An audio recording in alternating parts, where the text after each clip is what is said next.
राधे राधे भाइयों और बहनों। आज हम चर्चा करेंगे एक बहुत ही महत्वपूर्ण विषय पर कि जब कोई हमें अपमान करे तो हमें कैसे प्रतिक्रिया देनी चाहिए, कब चुप रहना है और कब जवाब देना है।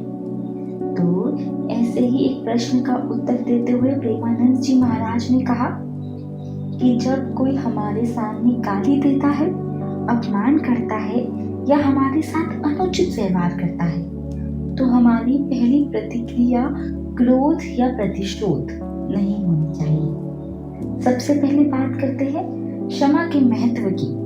तो भगवान शंकर कहते हैं, अपने कर्म चाहे अपकारी, उमा क्षमा सा बहुते भारी।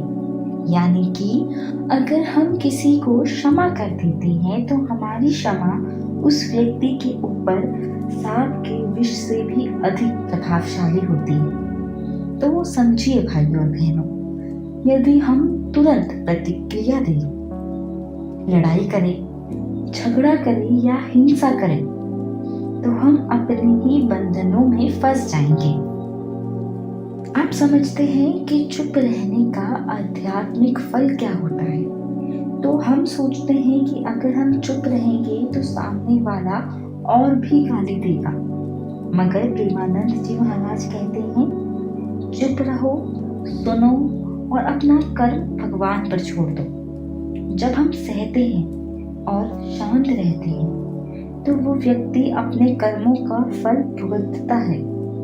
जैसे कोई मुकदमा 4 या 10 वर्ष में सुलझता है, उसी प्रकार अनंत ब्रह्मांड में हमारे और उसके कर्मों का फल समय पर निश्चित रूप से मिलता है। थोड़ा देर जरूर लगेगा, पर देर से दंड भी जरूर मिलेगा। अब आपको क्या करना है? क्रोध और हिंसा, इन दोनों चीजों से बचना है। लड़ाई झगड़ा, मारपीट, हिंसा, ये सब केवल हमारे ही बंधन बढ़ाते हैं।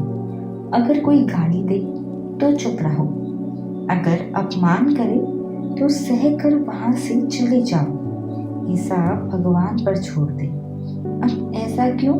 क्योंकि जब हम हिसाब खुद करेंगे, कहीं हम हिंसा कर बैठे या अपराध कर बैठे तो वही अपराध हमारे ऊपर लगेगा।